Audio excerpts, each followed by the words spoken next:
Since the introduction of the Venue line of live sound products, Venue software has really gained a reputation for ease of navigation, reliability, and probably most importantly, portability, which of course makes it necessary for you to only learn one software application regardless of what Venue console you're operating. And even though today what you see before you in terms of hardware is really dramatically different from what you might currently recognize from AVID live sound products, what you'll see is updated Venue software, and it's now running on the new HDX engine and being controlled by the new hardware. For those of you that know Venue software, I'm going to go through and just really highlight the differences that are going to be in the release version of this console, of the S3L. Obviously, it's going to come with a new version of Venue software, so let's take a look at the differences. And I think probably the best place to start is right on the options page. Let's just make our way through the options tabs and just check out all the differences, okay? All right, so I'm going to go to Options and System, and really the first thing you see is a screen that you all are familiar with, but there's just a couple changes in it, and some of them are kind of significant. I think you're really going to dig this. So as we know, when we go to Edit Mode in Options, we can choose the number of input channels and adjust our number of channels and EQs and have that positively impact our DSP available for plugins. You guys all know that routine. But if we go right below that, we've really simplified this concept of virtual sound checking and being able to choose between sources, being stage sources, microphones, line inputs, etc., or Pro Tools tracks. And the really great thing that's going to come from this is that it's instantaneous now. There is no rebuilding of the DSP, etc. So as you can see right now, we've chosen stage, so we would be on mic inputs. All right, I'm going to go ahead and get Pro Tools running, and then we're just going to switch over to Pro Tools and listen to Pro Tools tracks coming in, and you'll see how quickly that happens, okay? So here we go. Switching over to Pro Tools, I hit Apply, and we're instantly in Pro Tools land. You can kind of see all the inputs running there, etc., right? If we want to go back, we just go back to Options, Edit, and go back to the stage inputs. And we can take that one step further starting with S3L. This is a really exciting thing for guys that are doing virtual sound checks, but also doing recordings where you might want to be able to do overdubs, etc., after an event, things like that. So as you notice here, when we go to Pro Tools, we still have our options of virtual sound check or input mode. We all know that one, right? But if we also, I'm going to take us back to stage here to start. If we also go back to the inputs page now, you're going to notice an extra button up here in every input, okay? And that's going to let us choose a particular track or a particular input for Pro Tools playback. So we can do it on an individual channel basis now. So Pro Tools is still playing in the background. I'm just going to take channel 1 and select Pro Tools as the return for it. So now we just have channel 1 coming back from Pro Tools. Now, if you've immediately considered the possibilities here, you can see where this could be, a situation where you could get in, I don't want to say trouble, but it could get confusing because now you're kind of in a mixed mode, right? You have some inputs coming from the stage, you have some inputs coming from Pro Tools. And to highlight that, if you go back to the options page now, you're going to see a little prompt down here that says you currently have a mix of inputs from stage and Pro Tools currently available, okay? The way you would change that back over immediately would just be to go back to Pro Tools and apply it. And now if we went back to the inputs page, everything is back to the way it was. You just toggle that once and it'll come right back to the state that you want it. Okay? So that's really the big change right there on the systems page. It's a significant one. It's one that's going to be really, really handy and save us tons of time when working with Pro Tools. Okay? With regard to buses in the options page, let's get to that one. We're going to navigate over to it. It's really only one significant change in this page, and that is the addition of a pre-EQ post-mute option for our pre-selection for AUXes. This is going to really help you guys that are doing front of house and monitors from the same console. It's going to give you a pre-EQ post-mute back for your ear mixes or for your wedge mixes, okay? In the pickoffs tab, we get an additional pickoff point as well. That's going to be a pre-EQ point right here for the outputs that are going up to matrices. That'll make a little more sense once I get to the outputs tab and show you what's going on there, the addition there, but just note that you have an additional pickoff point there as well. For snapshots, no real changes here, so we'll just move on past that. This is really the same as it's been previously. Once we get to the miscellaneous tab, there are a couple of nice changes here though. The first being up in the upper right-hand corner for our talkback area. Right in this area here, we can choose where we want to have our talkback mic plugged in and sourced. So we can choose either a couple of the analog inputs right on the control surface, or we can pick any one of the 4 analog inputs on the engine, and then through the route button, route that talkback directly to the given output. If we move on down to tap tempo, here we're going to have the ability to choose a function switch that will be lit and flashing at the tempo. So we still have to turn the tempo on, we still have to choose beats per minute or milliseconds if we want it, and then we're going to simply choose which function switch we're going to use for our tempo switch and make it flash. This is where you choose that it's going to flash at tempo. In interaction, we've got some really nice changes here. They're not a lot of changes, but a really significant one here. As you guys know, in the meter section, we've always been able to choose our ballistics being RMS or peak, our clip margins, etc. But if you'll notice now, we've added this section right here that allows you to choose the metering point for both inputs and outputs. We have a top of channel choice directly after the insert return, or even a post fader pre-mute. Which can be really handy for you, especially if you're in tough listening situations, etc. Maybe you got a set of backing vocals or etc. If you're in post-fader metering there, you can actually get a sense of the blend without listening just by looking at meters. You can get a sense of that blend right on the faders before you pass it on to the PA. Same thing with the output section. We have a choice of top of channel or post-fader, post-mute. So, you know, we get some additional metering options there. So it's just nice to have those kind of choices for us. Down here in the lower right-hand side, you actually get a chance to make some customized view modes. We have 2 switches up on the control surface that are labeled View 1 and View 2, and we can choose which pages are going to actually be activated and pulled up on the screen by those buttons. So it's a nice little option here to help us with our view mode on the control surface. All right, so here we are in devices. If you notice, this is going to be a very active, very functional screen for you. You're actually going to do a lot of activity here. We can get some sense of what is online and what isn't. We have a console sitting online here. As always, we can always right-click on it, rename it actually, reset the console, do the hardware monitoring, etc. If we move over to the engine, we have the same possibilities here. We can monitor our DSP usage just as we have in the past. In external devices, we can see when external devices are online. This is showing that we have Pro Tools online. We have the word clock online, or we don't have a word clock online, but we can see it grayed out in the background, MIDI devices, etc.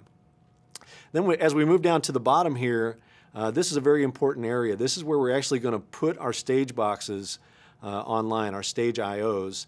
And when you start with your show file, they're going to be unassigned. Once they're recognized by the system, they're all going to sit down in this bottom area, and then we're going to literally just drag them into place and make them active here.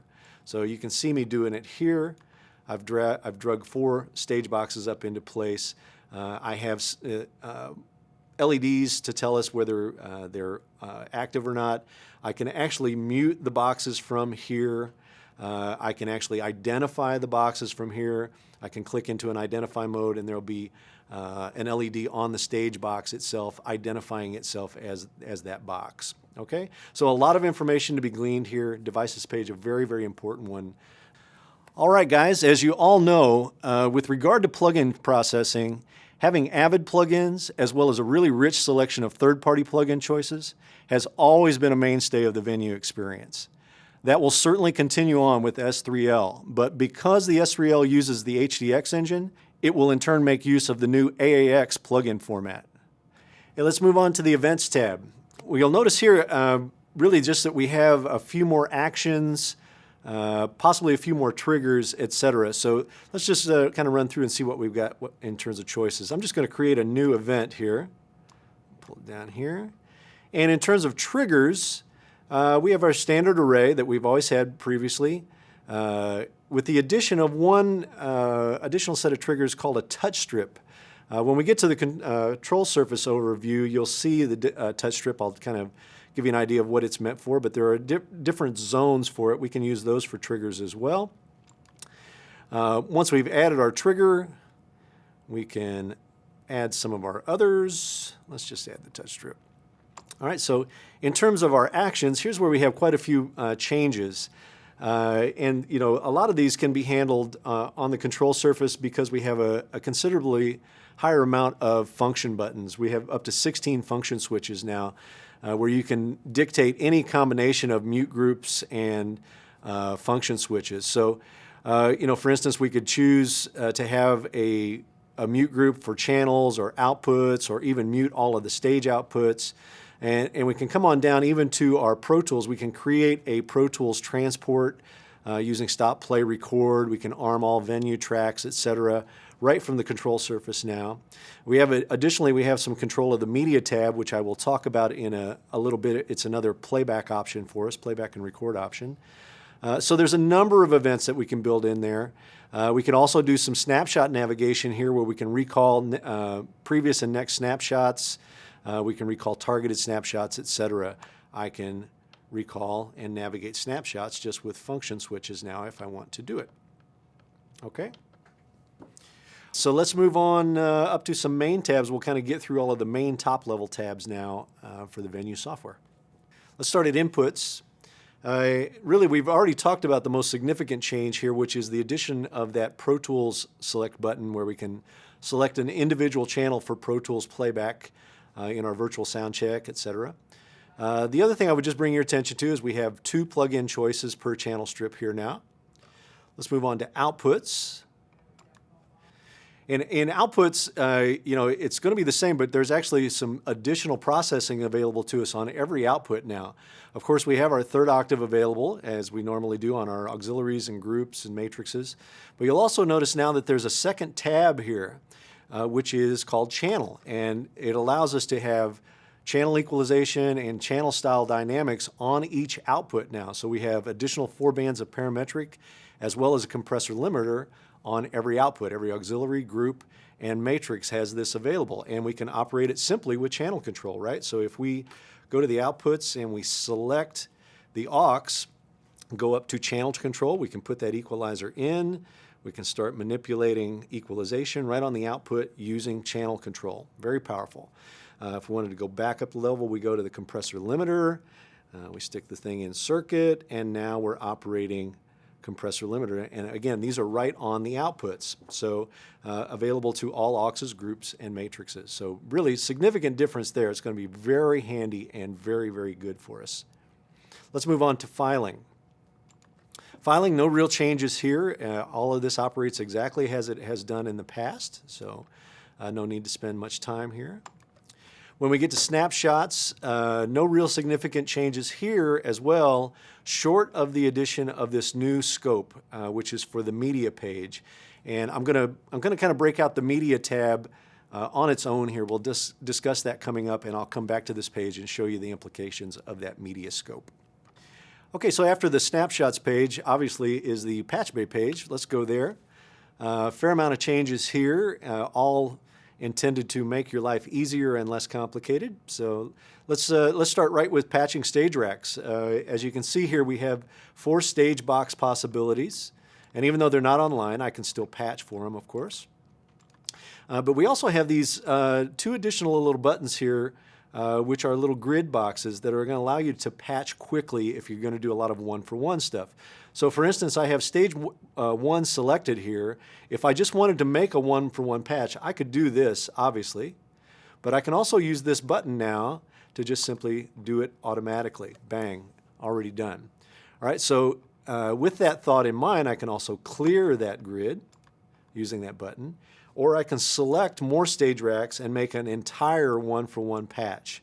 So right now I've just held down the Shift key and pressed, added all the stage racks into my selection, and as you notice, we go all the way out to the 64 different channels, right? Boom, in this case 48. And I'm just going to click on the grid box, and it's going to automatically make that patch 1-for-1 all the way down the line. Okay, so there we go. All right, so a nice little feature to help you just do some things very quickly. Let's see, what else? In addition, this is probably the right time to talk about the idea of virtual sound check and some distinction between virtual sound check tracks and regular assignable tracks that we record where we're recording groups or left-right mixes, etc. There is a distinction in those two things, as you know.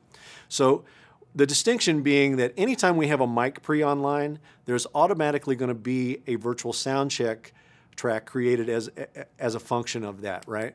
So if you notice, once I select a mic pre into channel 1 here, I have channel 1 selected over here, instantly you get the Pro Tools button as well.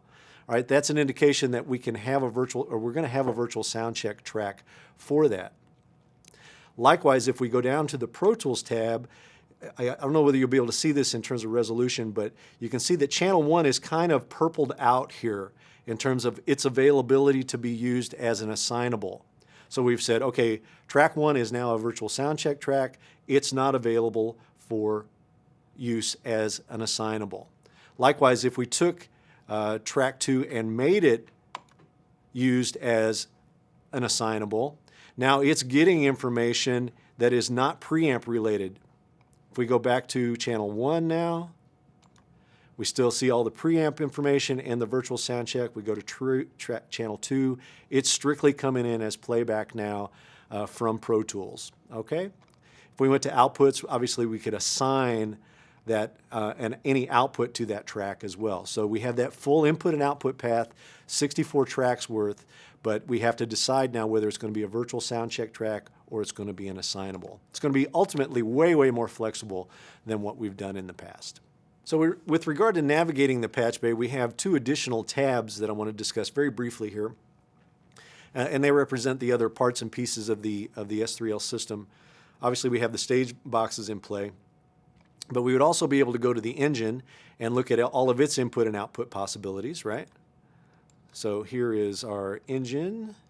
Here's our outputs available to our engine. These are all hard fixed connectors on the engine itself. We have the same in play for the console, where we have a set of inputs and a set of outputs available for the console directly on the control surface as well. There are 4 inputs and 4 outputs. Okay? So just want to make sure you're aware of that. All right, let's move right on over to the plugins tab. Obviously in the plugins tab, we see the plugin racks that are available to us. With the S3L system, you get 20 plugin slots. And as we mentioned earlier when we were talking about the plugins installer area of the options tabs, this is all going to be AAX plugins now. And I got to tell you, I'm really excited about this whole AAX plugin thing. It is going to be really cool. I know the manufacturers are really excited about it. They are really, just lining up to make a ton of plugins for us here. So I'm going to give you just a look at a couple of them that we're going to have available for S3L, none the least of which is the channel strip, right? This is from the Euphonics legacy. We can see this is like an entire channel strip with EQ and dynamics, etc. in it. Of course, we can operate it right from the control surface like we've always been able to do. I'll just select it in here, and I'm going to go up to channel control and choose insert mode. I'm going to manipulate some EQ, obviously. Let's go some low mid gain, all kinds of stuff. I can operate it just elegantly right from the control surface.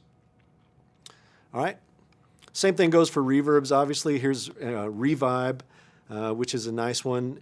This is the actual second version of Revibe now, where we have, I'm sure you guys are familiar with Revibe from the original set of TDM plugins. This is the next version of it, and of course we can operate it right from the console as well in insert mode. So, it's same as it ever was here, only it's going to be a really rich set of plugins that are going to be available for us over time with AAX. Very excited about it. All right, here we are at the media tab. We've been kind of talking about it or hinting toward it all throughout the webinar, and I just want to kind of walk you through this. This is a really exciting feature advance in the Venue software and on the S3 system. the idea here is that we want to give you ways to actually play back audio directly from a USB key or even record audio directly to a USB key. We're going to do all of this in 2-track form in this particular setting.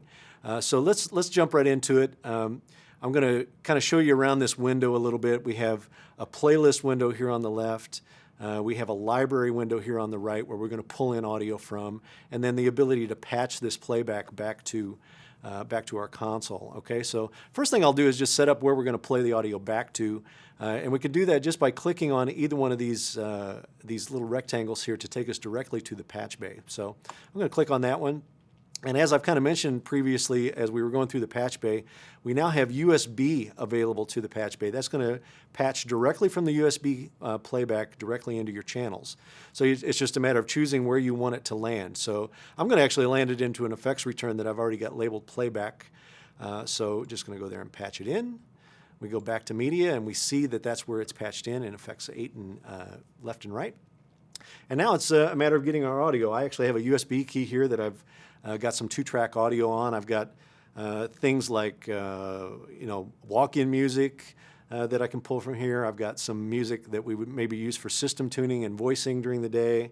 And then I've also got some edited clips that we'd use maybe like for sports raves or things like that if we want to rave up the crowd for you guys that do sporting events, etc. So I'm just going to go ahead and insert this in. And we should see it pop up in the library section here. Yeah, that's our folder architecture there. So let's start just with some walk-in music. And, or actually, let's start with system tuning. That's probably the best place to go. That's the first thing we do during the day. So I'm going to open up that, and we see a couple of songs here. We see Sting song and, of course, the Steely Dan song. We all have to have that for our system tuning, right? So I'm going to add those over to our playlist. And then the next question is, well, how do we play it? Okay, so we've got our destination and where it's going to land and exit the console. Well, we can do it a number of different ways. We can take the track and just literally press the speaker icon here and play it back if we want. I think you guys are hearing that, right? And then we could always just come down here and hit the play button, or we can come over here and select it to loop or just play once, etc. We have all that playback facility here. But we could also build it into console operation. We can build some transport control into the console with the function switches that we have. And we can do that just simply, very simply by clicking on the song itself and just say, okay, well, let's add this to an event. All right, so I can set up playback here. If I want to do it, this will be more applicable when we get to the sports rave. But just for system tuning, we can just operate the transport control here. So I can play it here, do our system tuning, and just stop it. Okay, so let's, I'm going to remove those out of there now. Let's go to the, let's see, where do we go next? Let's go to the sports rave. Let's talk about that just for a second. So I've got 3 clips in here that we'll move over. So I'm going to add those to our playlist. And these we might just want to be able to play individually. We only want to have them maybe play once, or we might want to loop them to get the crowd excited, but we would probably want to operate them directly from the control surface. So let's add some functionality there. We have Center Field by John Fogerty here, of course. So let's add that playback to an event that I've already created called Playback Rave 1. We'll add this one to Playback Rave 2. And this one to Playback Rave 3. Now let's go back to the options or the events tab here really quick just to see what's going to happen here. We've got Rave 1 being played by function switch 9, right? That's going to play that track. And 2 plays, switch 10 plays the next track, switch 11 plays the next track. And then I've also got some transport built into the function switches here as well. I've got a play and a stop built in to function switch 15 and 16. Okay, so let's go back to Media tab now. And I'm going to go back to that first highlighted one, and I'm just literally going to press function switch, and it should play. And you can hear it there. And I can just keep playing it if I want. Right? Or I can obviously stop it midstream if I need to, and just replay it. Okay, the other ones come off of different function switches. Obviously, this is the get ready for this thing. And we have the ever popular Gary Glitter song, Rock and Roll Part 2. So we can play any of those right from the surface. It can be very, very handy. All right. Let's take a look at another. Let's take those out now, and let's do something maybe like our walk-in music. You know, here we have a whole list of walk-in music. I'm going to run it across into the playlist. And these, you know, we might want to actually create this from a snapshot, right? We might want to recall a snapshot that starts our walk-in music. So let's go create a snapshot that can actually start our walk-in. Go back to snapshots. I've got one created here, and you'll notice that this is where that media scope comes into play that I mentioned earlier in snapshots. So I've created a snapshot that is going to start the playback music. I could also put the actual fader in the scope and record, recall fader and mute position for that as well. Once I get over here, you see I have a set of icons, and if I click on the music icon and then explode the window, I get the choice of what I want this snapshot to do. So in this situation, I'm going to have it play back our walk-in music. So I'm going to select play. This is the first track in the list, and we could have it just play that track, or if we unselect this, it'll just play the entire list, right? So once I recall that snapshot, it will start playing our walk-in music. You guys should be hearing that now. I believe what you say when you say you're going steady with nobody else. Okay, so that's the playback portion of the media window. It's really, really great. I'm sure we're going to continue to develop it over time. So, you know, these playlists that are off in the side, you know, a lot of those can be remembered. Like, for instance, if I pull out the USB key, and as you see, the key goes away, but you still have all of the playlist in italics now, saying, well, the audio is not present, but I remember the order that you want to play it. And once we reinsert the key, you should see it all come right back to life. Yeah, and now we're all back in regular non-italics, saying that, okay, I recognize the audio, it's in play, and we can play it. The development of Venue and Pro Tools integration is constantly ongoing at Avid. And the S3L represents the deepest integration to Pro Tools yet by leveraging the power and the flexibility of the Open AVB networking protocol. With S3L, you'll be able to play back and record 64 tracks of audio through a simple Ethernet cable from the console. So if we take a look in the Pro Tools window here, I'm going to show you in I/O where we have connected now. You can see up to 64 input and output paths connected to S3L here. So it's going to get simpler and simpler. Really, really exciting time here.